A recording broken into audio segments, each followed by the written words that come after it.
అన్నమయ్య జిల్లా గుర్రంకొండ దగ్గర చెల్లోపల్లి రెడ్డమ్మ అమ్మవారి దగ్గరికి మేము వెళ్తున్నాము ఇప్పుడు.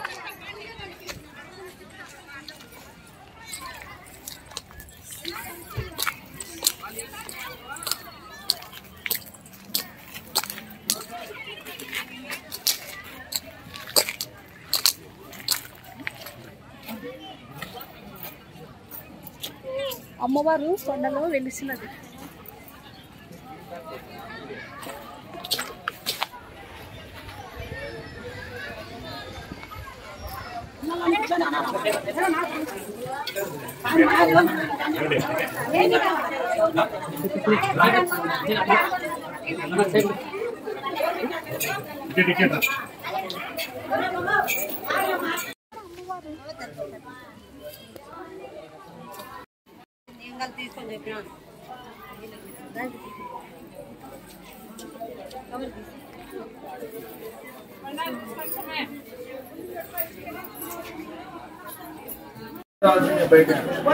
రెడ్డమ్మ తల్లి కన్య అమ్మవారు.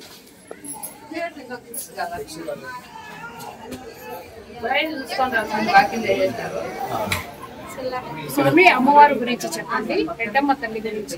ఓకే స్వామి, నా పేరు మోహన్ రెడ్డి, ఇక్కడ పూజారి. రెడ్డమ్మ తల్లి చాలా వంశపరపరంగా మేమే పూజలు చేస్తుంటాం. ఇక్కడ అమ్మవారి ఏ ప్రసిద్ధి అంటే సంతానం ప్రసిద్ధి, అలాగే ఉద్యోగం లేని వాళ్ళకి ప్రసిద్ధి, అలాగే ఆరోగ్యం లేని వారికి ఆరోగ్య ప్రసిద్ధి.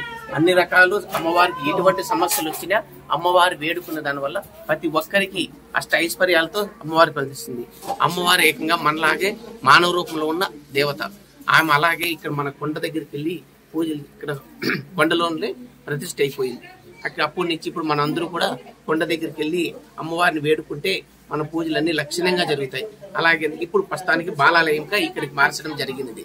లోపల 2 కొండల సందులు అమ్మవారి ప్రసిద్ధిగా అక్కడే విగ్రహంగా ఉంటుంది. అక్కడ ప్రసిద్ధి చేసుకోవాల్సింది. ఒక సంతానం కావాల్సిన వారు ఆదివారం నాడు పొద్దున్ని ఉపవాసంతో అమ్మవారి సన్నిధికి రావాలి. అప్పుడు అలాగే వాళ్ళ ఇక్కడ పల్లిలో ఒక పసురు ఇస్తారు. ఆ పసురు తీసుకునే విధానంలో అంతవరకు వాళ్ళు ఏమీ తినకుండా ఒక్క పొద్దు రావాలా. అప్పుడు వచ్చి అక్కడ పసురు తీసుకొని ఇక్కడ అమ్మవారి కోనేట్లో తడిబట్టలతో మునిగి అమ్మవారి శాస్త్రాలకు నమస్కారం చేసి 1 అవర్ నుంచి 1 అవర్ వరకు నిద్ర చేసి అప్పుడు లేచి అమ్మవారి దర్శనం చేసుకుని అలాగే ఒక చెట్టుకు ఒక ముడుపు కట్టి అమ్మవారి సన్నిధిలో కోరుకొని వెళ్ళాలి. ఇదంతా సంతానం కోసం ప్రాసెస్.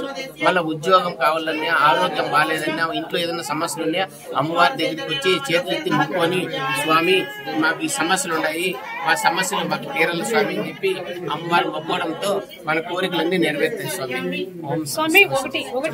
చెప్పండి.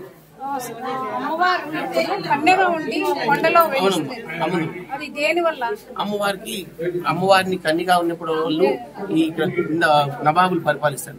వాళ్ళు అమ్మవారిని చూసి అమ్మవారు బాగుంది, మేము చేసుకోవాలంటే అమ్మవారిని నేను పెళ్లి చేసుకుని నేను కన్నిగా ఉండిపోతాను, దేవుని నేను శివభక్తురాలను, శివుని పూజలో ఉంటాను అని చెప్పడం జరిగింది. అప్పుడు కానీ వాళ్ళు వదలడం లేదు.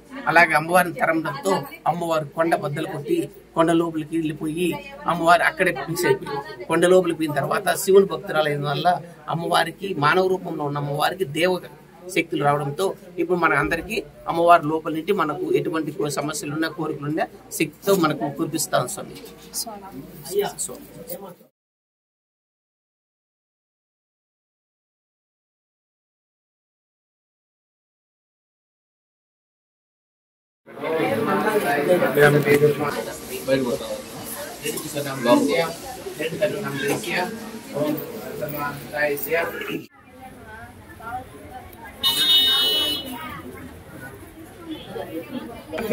ఇక్కడ అమ్మవారిది ప్రసాదము లడ్లు ఇస్తున్నారు, 40 రూపాయలు లడ్డు.